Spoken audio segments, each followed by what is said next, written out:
Halo semuanya para pecinta spoiler film, saya ucapkan selamat datang di channel Movie Di Recap. Di episode kali ini saya akan menceritakan sebuah alur cerita film yang berjudul Word of Man yang dirilis pada tanggal 5 Mei 2021. Nah, buat kalian yang butuh asupan pembangkit adrenalin, film ini bisa jadi pilihan leisure kamu dari penatnya pekerjaan. Sedikit saya akan jelaskan dalam alur cerita film kali ini bercerita tentang seorang penjaga baru yang misterius dan liar.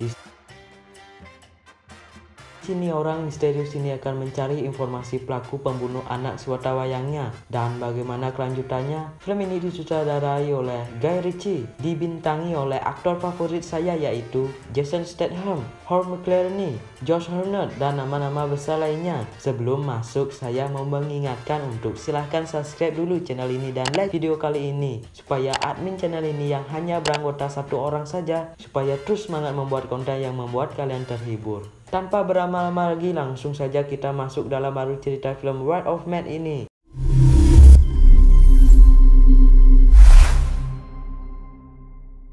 Film ini dibuka dengan memperlihatkan adegan perampokan truk oleh sekelompok orang-orang yang disertai dengan baku tembak. Uniknya, adegan menegangkan ini ditampilkan dalam VOV, layaknya kamera pengawas dalam truk yang membawa uang jutaan dolar tersebut. Penonton bisa jadi bertanya-tanya apa yang sebenarnya terjadi. Karena selain adegan perampokan, ada keributan lain di luar truk. Setelah kejadian itu, scene berpindah kepada seorang yang bernama Patrick Hill. Hill di sini sedang melamar pekerjaan di perusahaan truk dengan tanggung jawab memindahkan uang dengan jumlah banyak di sekitaran Los Angeles. Perusahaan tersebut bernama Fortico. Orang ini bernama Terry. Terry menjelaskan sebelum masuk ke perusahaan ini, Hill harus melakukan beberapa tes. Lalu datanglah orang ini yang bernama Bullet. Bullet di sini akan memanggil Hill dengan kata H. Bullet di sini akan memberikan beberapa tes supaya bisa masuk ke perusahaan Fortico ini. Tes yang pertama yaitu latihan menembak. Setelah itu latihan fisik. Kemudian latihan mengemudi. Setelah latihan mengemudi, Bullet memberitahu bahwa H lulus dengan mendapatkan skor pas-pasan yaitu 70% yang dapat memenuhi standar.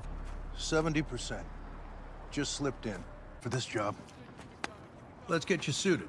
Setelah itu Bullet memperkenalkan H kepada semua rekan-rekan kerja. H langsung mendapat tugas pertama yaitu mengantarkan uang. H ditemani oleh orang ini yang bernama Dave. Bullet akan ikut untuk mengawasi. Di perjalanan Dave mencoba menakuti H dengan mengatakan bahwa pekerjaan ini sangat berbahaya. Dave memberitahu H bahwa telah terjadi perampokan truk membawa uang yang menewaskan 2 orang. Ada 1 anak bawah umur. Yang diceritakan Dave ini merupakan kejadian perampokan di awal film tadi. H yang mendengar santai saja. Setelah selesai dari pekerjaan itu, semua karyawan akan beristirahat di sebuah tempat khusus. Orang-orang ini bernama Dan, Stewart, orang kulit hitam ini, Stinky John, dan juga Charles. Sebelum masuk, karyawan diwajibkan untuk menaruh kartu identitas di sana. Ketika H menaruh kartu namanya, H menatap kartu identitas semua orang yang ada di sana. Di dalam, ketika H main biliar, H didatangi oleh Stinky John yang berniat untuk mengajak ribut H. Karena dari awal Stinky tidak suka kehadiran H. Namun H berhasil mengatasi Stinky tanpa adegan perkelahian. Keesokan harinya H dan Dave kembali akan mengantarkan sejumlah uang. Namun di sini mereka berdua menunggu Bullet yang tidak kunjung datang. Dave mencoba menghubungi Bullet, namun mengejutkannya Bullet disandra oleh sekelompok orang-orang yang menginginkan uang yang ada di dalam truk ini. Dave seketika panik. Para perampok menyuruh mengikuti perintahnya. Jika tidak, Bullet akan dibunuh. Awalnya Dave akan melaporkan kejadian ini dan meninggalkan Bullet. Namun H tidak mau meninggalkan Bullet. H lalu menyuruh untuk mengikuti kemauan si perampok supaya Bullet bisa selamat. Dave akhirnya mengikuti perintah si perampok untuk pergi ke suatu tempat. Setelah sampai di tempat yang ditentukan, para perampok memperlihatkan Bullet dan memukulnya, menandakan bahwa para perampok ini serius. Para perampok ini menyuruh membuka pintu belakang truk lalu menyuruh melempar uang itu ke belakang truk. H lalu melakukannya. Namun H sengaja melemparnya di aspal yang membuat salah satu dari perampok itu turun untuk mengambilnya. Namun dengan cerdiknya H langsung menembak para perampok itu. H juga menyelamatkan Bullet. Setelahnya H menembaki semua para perampok dengan santainya kelompoknya membantai semua sampai akhirnya menyisakan ketua dari perampok ini yang melarikan diri masuk ke dalam. Edge tidak akan memberikan ketua perampok itu selamat. Edge lalu mengejarnya. Edge berhasil menembak kakinya sampai dia terjatuh. Edge menanyakan untuk siapa kamu bekerja, namun dia tidak mau menjawab. Dia lebih memilih untuk mengatakan,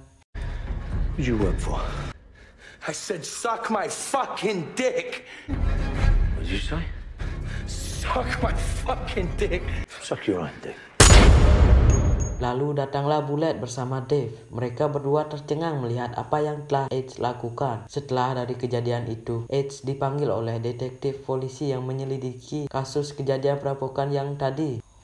Orang ini bernama Hubbard dan itu rekannya. Para detektif ini keheranan kenapa Edge bisa melumpuhkan 6 orang tanpa ada luka gores sedikit pun. Dilihat dari Edge menembak itu sangat tepat sasaran, namun skor latihan Edge di bawah rata-rata, bahwa hampir tidak lolos. Itu yang membuat kedua detektif ini keheranan. Edge menjawab itu bisa menjadi karena fokus pikiran. Hubbard lalu menunjukkan sebuah video yang mungkin Edge mengetahui keterkaitan antara perampokan truk uang Vertigo sebelumnya dengan perampokan yang tadi. Sekedar informasi, perampokan yang ditunjukkan di video itu merupakan kejadian di awal film tadi. Edge menatap video itu seolah-olah dia mengetahui sesuatu. Hubbard menanyakan apakah ada keterkaitan. Edge menjawab tidak. Setelah selesai interogasi, Terry memberitahu Edge bahwa perusahaan ini memiliki kebijakan bahwa jika salah satu pegawai mengalami insiden kekerasan atau trauma setelah terjadi perampokan, pegawai tersebut bisa libur selama 1 bulan demi menjaga kesehatan mentalnya. Kemudian datanglah orang ini yang bernama Black Health. Dia merupakan pemilik Vertigo. Black Health di sini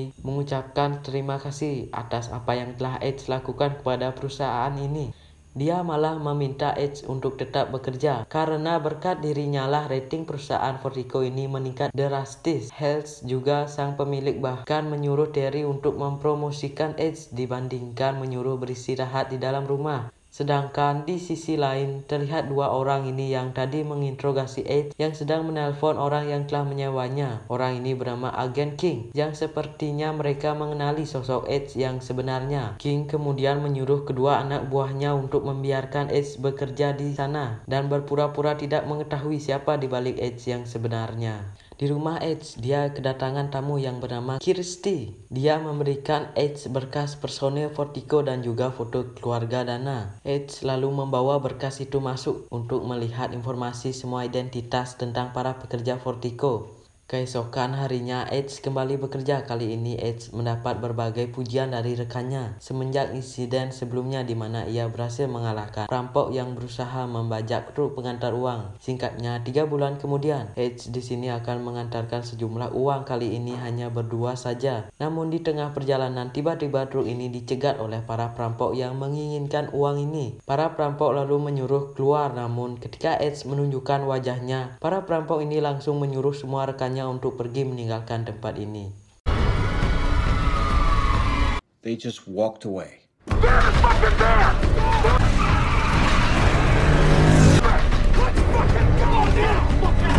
Di perjalanan, perampok ini kemudian membuka topengnya. Kedua orang ini bernama Mike dan Mogi. Mereka berdua tidak menyangka dengan kemunculan Edge. Sepertinya Edge bukan merupakan orang sembarangan. Di dalam kantor, Terry tidak menyangka dengan Edge yang bisa mengusir para perampok hanya dengan tatapan saja. Hales lalu memberikan Edge pergi. Pada saat malam hari, Edge menemui Dana di rumahnya. Kemudian menunjukkan setumpuk uang Dana. Edge memberikan waktu 10 detik untuk menjelaskan dari mana Dana mendapatkan uang ini. Namun Dana tidak mau ngomong. Setelah diperingatkan oleh Edge, akhirnya Dana buka mulut mengatakan bahwa dia telah menemukannya itu sudah disahkan oleh staf di Great Dico. Lalu mereka menghilangkannya. Itu berada di troli, jadi Dana mencurinya. Itu adalah uang pensiunannya. Di sini Edge mengingatkan Dana untuk memberitahu setiap informasi jika Edge ingin mengetahuinya.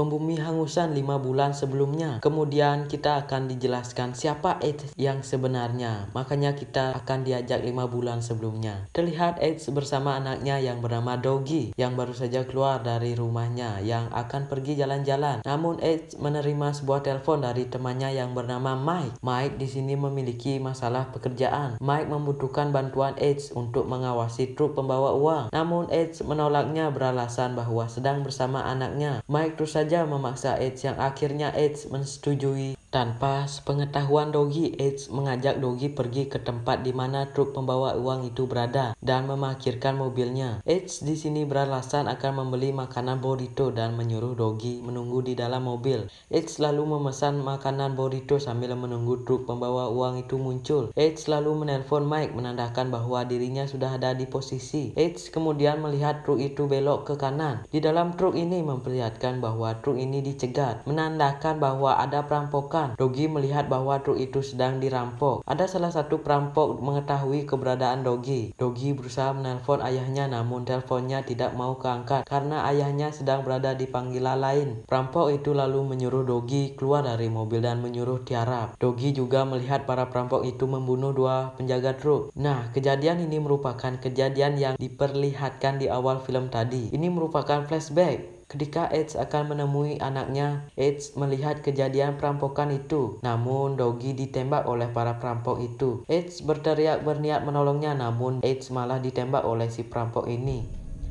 3 minggu kemudian setelah dari kejadian itu, Ed masuk rumah sakit. Beruntungnya Ed masih bisa selamat setelah koma dalam beberapa minggu. Ed tersadar dari tidurnya sambil mengingat siapa pelaku yang menembak anaknya itu. Ed menanyakan kepada dokter apakah anaknya Doggy selamat. Sang dokter mengatakan bahwa Doggy telah meninggal. Ed lalu menemui istrinya. Di sini istrinya menyalahkan Ed atas semua insiden kematian Doggy. Ed hanya terdiam saja. Setelah semua ini terjadi, Ed mencoba mencari informasi pelaku yang membunuh anaknya dengan menemui agen King. Di sini agen King memberikan beberapa daftar nama yang mungkin ada kaitannya dengan pembunuhan anaknya itu. Sekedar informasi, Ed merupakan bos mafia yang cukup ditakuti di kotanya itu. Scene lalu memperlihatkan ketiga anak buah Ed yang bernama Brandon, Mike, dan Moggy yang akan menemui Ed. Di sini ketiga orang tersebut akan berusaha ikut bertanggung jawab atas tragedi tersebut dengan mencari nama dan pelaku yang telah membunuh anaknya Ed, namun tidak kunjung mendapatkan informasi. Kemudian menggerebek rumah pria kulit hitam ini yang bernama Jerome, kemudian menyeretnya. Di sini Mike mencoba mengajak Jerome untuk berbicara, namun dia tidak mau.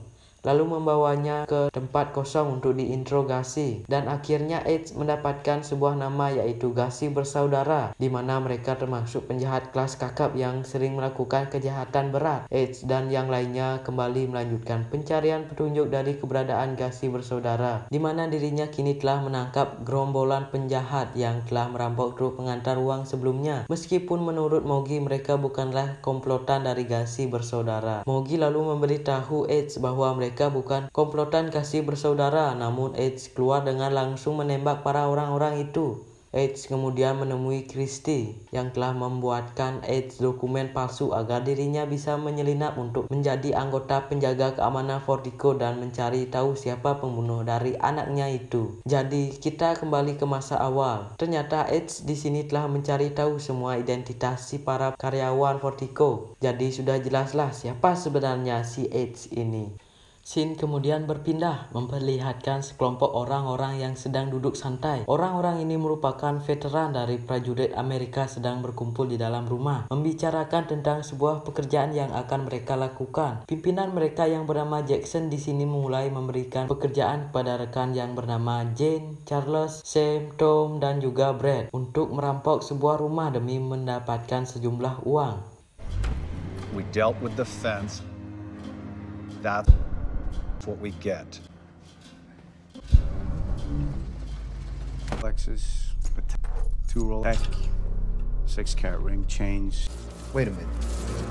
40 grand cash. I thought we worked out over $500,000 in solid.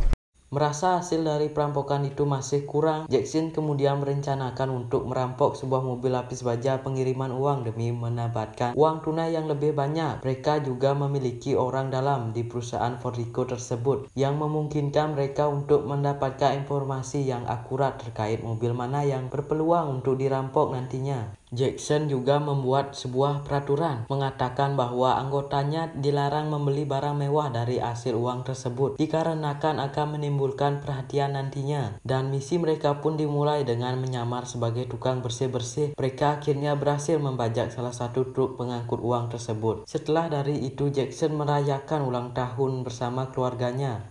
Di dapur mereka kembali lagi akan merencanakan perampokan truk pengangkut uang yang lebih besar isinya. Dan misi mereka pun dimulai dengan berpakaian layaknya para pekerja jalanan. Para perampok ini akan menunggu truk tersebut datang. Jackson melihat ada mobil yang datang namun itu bukan hambatan baginya.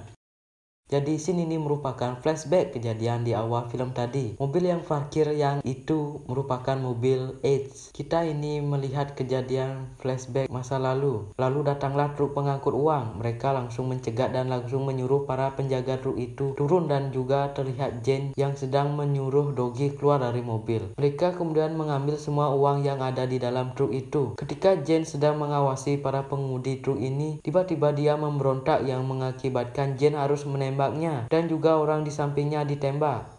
Karena Doggy melihat kejadian penembakan itu, Jane tidak mau ada saksi mata. Jane langsung menembak Doggy. Lalu datanglah Edge yang akan menyelamatkan anaknya. Jackson menyuruh Jane untuk menembak kakinya Edge, namun dia malah menembak di bagian perut yang mengakibatkan dia terjatuh. Teman-temannya sedikit marah apa yang telah Jane perbuat. Mereka kemudian pergi dari lokasi tersebut.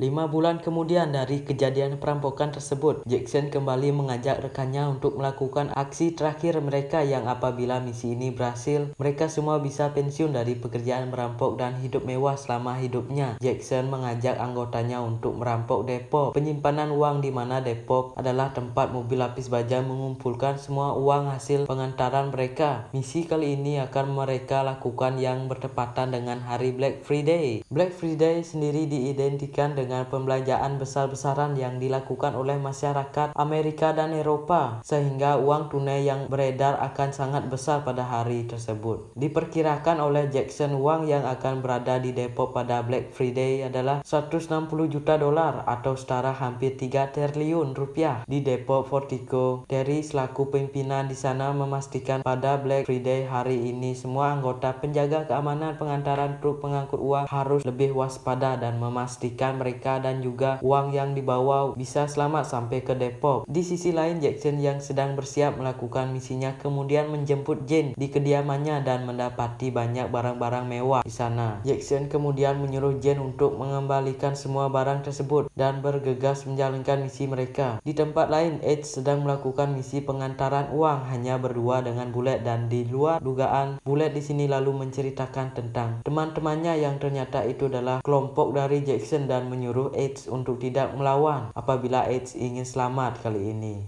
Bullet kemudian mematikan kamera yang ada di mobil. Jackson sudah merencanakan semuanya dengan rencana truk yang dikendarai oleh Bullet pergi ke sebuah gedung kosong. Stinky yang berada di markas Fortico sedang mengawasi mencoba menanyakan kepada Bullet apa yang sebenarnya terjadi. Bullet dengan cerdiknya mengatakan bahwa kamera yang ada di truk ini sedang rusak, sedang dalam perbaikan. Kemudian datanglah anggota Jackson yang langsung mengikat Edge. Jackson merencanakan Tom, Brad, Charles, dan Jane masuk ke dalam truk. Kemudian Jackson dan Sam akan mengikuti truk dari belakang. Bullet kemudian langsung pergi ke depo. Di dalam, setelah selesai Bullet memarkirkan mobil, dari belakang truk keluarlah para perampok ini yang langsung menodongkan senjata kepada semua yang ada di sana. Dengan Edge dijadikan sandera, Charles dan Jane berhasil mengamankan berangkas di dalam.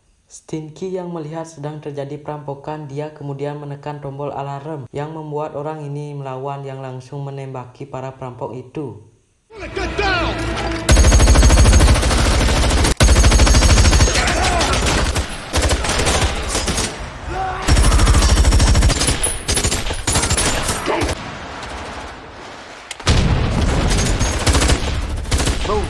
Move!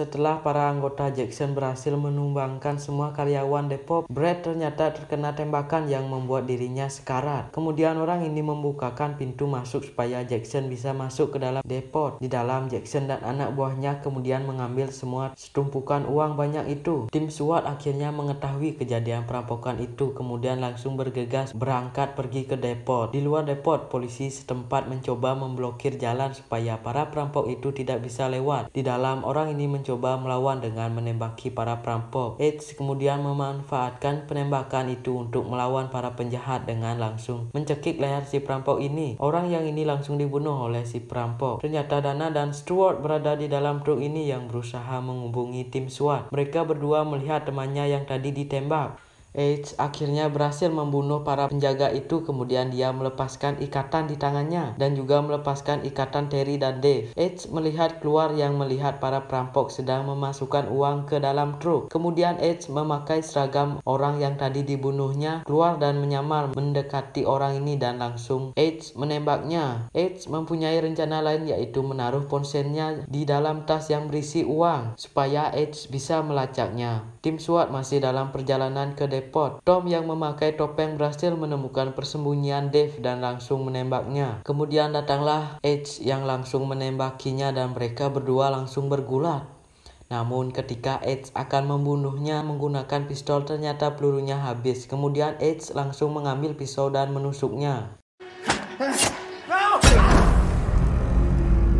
Ternyata Dave selamat dari tembakan yang diberikan oleh Tom. Karena sudah terpojok, Bullet mencoba melakukan sesuatu, yaitu mencoba baik kepada Stuart dan Dana. Namun Bullet langsung menembak mereka berdua. Anggota Jackson yang masih selamat memperkirakan 2 menit sebelum SWAT datang. H di sini melihat para anggota Jackson yang masih selamat yang akan naik ke dalam truk. H tidak membiarkan mereka kabur. H langsung menembaki mereka. Dave juga membantu H menembaki mereka yang akhirnya Dave berhasil membunuh Brad. Para anggota Jackson akhirnya berhasil masuk dalam truk. Dari arah samping H, tiba-tiba Bullet datang yang langsung menembak H sampai terjatuh. Dan di sini Bullet lagi dan lagi mencoba baik kepada Dave. Kemudian Bullet menyuruh membantunya. Namun ketika Dave keluar, Bullet dengan santainya langsung menembaki Dave. Bullet kemudian masuk ke dalam truk. Para anggota Jackson yang selamat dari insiden ini yaitu Jane, Jackson dan tentunya Bullet. Mereka hanya bertiga yang selamat. Mereka langsung pergi dari Depot dengan membawa uang di dalam truk itu. Di luar truk, Jackson langsung menabrak mobil polisi yang menghadang di depan. Kemudian polisi mengejar truk itu dan juga ada helikopter yang mengawasi dari atas. Di dalam truk, Jackson selaku pimpinan terkena tembakan, namun ia masih bisa bernafas. Kemudian truk ini berhasil lolos dengan memasuki sebuah gedung yang membuat polisi ini tidak bisa masuk ke dalam karena ada pagar ini. Waktu mereka hanya 5 menit sebelum tim SWAT masuk ke dalam dengan rencana akan memindahkan uang ini ke ATV yang berada di basement di terowongan tempat ini. Namun mengejutkannya, Jane membunuh Jackson tanpa sepengetahuan Bullet karena Jane akan berusaha menguasai semua uang yang didapat. Di dalam lift, di saat akan turun ke basement, Bullet menanyakan kepada Jane di mana Jackson, namun Jane menjawab bahwa dia telah meninggal. Setelah sampai di bawah, Bullet dan Jane kemudian memindahkan uang itu ke ATV. Berjalan 3 km menuju ujung terowongan. Di sana sudah ada mobil yang akan mengangkut semua uang itu. Di sini Bullet akan berencana akan menembak Jane setelah selesai membuka pintu itu. Namun Jane lebih cepat yang langsung berbalik menembak Bullet dan Bullet pun tewas. Kemudian Jane mengendarai mobil yang berisi uang banyak dengan santainya dan dia berhasil lolos dari kejaran tim SWAT.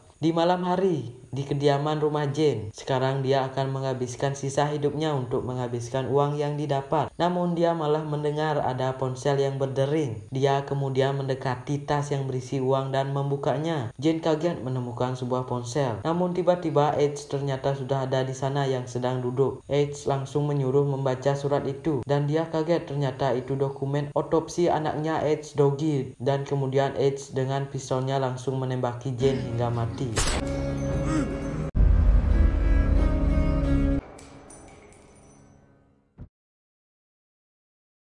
Dan berakhirlah sudah alur cerita film Right of Man ini. Secara keseluruhan, film ini adalah menemukan penjahat sesungguhnya dalam kawasan penjahat. Aksi kejahatan yang tumpang tindih membuat Edge ke takdir yang tidak diduganya. Film ini dikemas dengan alur maju mundur dan penuh teka-teki layaknya film detektif. Jadi bagaimana pendapat kalian tentang alur cerita film kali ini? Tulis di kolom komentar. Seperti biasanya, jangan lupa subscribe dan like video kali ini. Sekian dari saya, bye-bye. Too fucking slow.